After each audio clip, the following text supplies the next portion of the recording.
Well, our next topic today is wheatgrass herbicides. Maybe you're already to the point you need to spray. On a lot of farms it's going to be a while, but I think it's important you need to know the choices and which way you should go this spring. Well, that's the big word, is choices, because a lot of farmers have gotten stuck into using the same thing over and over again. You say, well, I used to use Puma, now I'm using Axial or Discover. I'm rotating. I got these 3 different products that I'm using. They're all in the same chemical family. And when we end up with resistant weeds like we're seeing in North Dakota, in eastern Montana, really out into the Pacific Northwest, you can't keep using the same mode of action. You have to use something different. So let's talk about what the alternative is. If you're using ACCase inhibitors and you're seeing resistance, why not consider an ALS product? All right, let's go through the list. The ACCase inhibitors in terms of grass herbicides would be Axial, Discover, or Puma. The ALS inhibitors would be Everest 2.0, Prepare, that's actually a pre-emerge herbicide, Maverick, Olympus, Olympus Flex, Osprey, Silverado, PowerFlex, Gold Sky, Rimfire Max. It looks like we got a lot of ALSs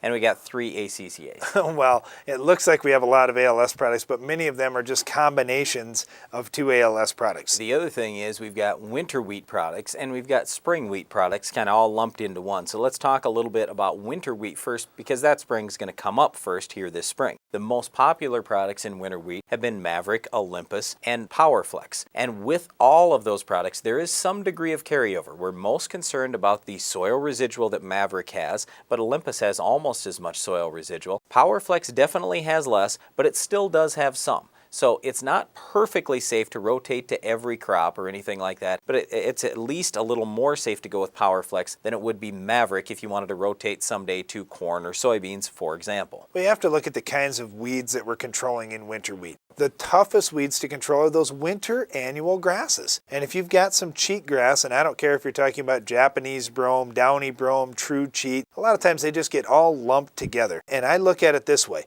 If you've got a weed that's germinating in the fall, the best time to kill it is in the fall before it takes over, before it has this extensive root system. And when we look at Maverick, PowerFlex, Olympus, those are the primary products we're using in winter wheat. They have to be used in the fall if you want control. Okay, so taking a look at the spring wheatgrass herbicides, there is Axial, Discover, and Puma, the ACCase products, and those products are going to be very good on wild oats, and they're also going to do a good job on the foxtails, but very little activity on the cheatgrass. So if you want cheatgrass activity, that's where you go over to the Gold Sky, and Gold Sky, it's a combination product. It's got some broadleaf killers in there too, besides that PowerFlex and the extra wheat safener. The other choice you would have would be Everest 2.0. Everest 2.0, like we mentioned earlier, is an ALS product. It does have some soil residual, but it does have some activity on cheat. So yes, it's not going to be perfect, especially spraying in the spring, but at least you could use that on spring wheat. It'd have some activity on cheat, and it also has decent activity on wild oats and foxtail. The other thing that we need to talk about whenever we're discussing grass control in wheat, a lot of guys say, well, you know, what can I throw in? Because I'm going to go out and spray some of the broadleaf weeds too.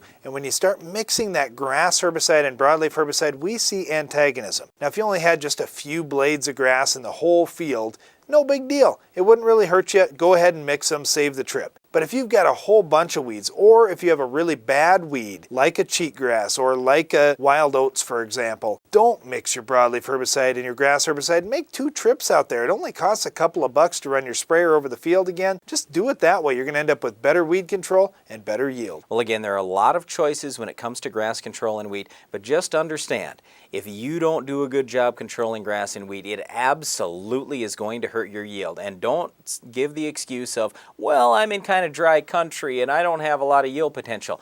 You need grass control more than anybody, because just think about it. If you lose any water and nutrients, it really costs you, doesn't it? So make sure you have perfect grass control in your wheat. You absolutely will have better yields, especially this year with good commodity prices. You'll have a great return on investment. Another thing that will give you a fantastic return is controlling our difficult to control weed of the week. We'll show you how coming up next.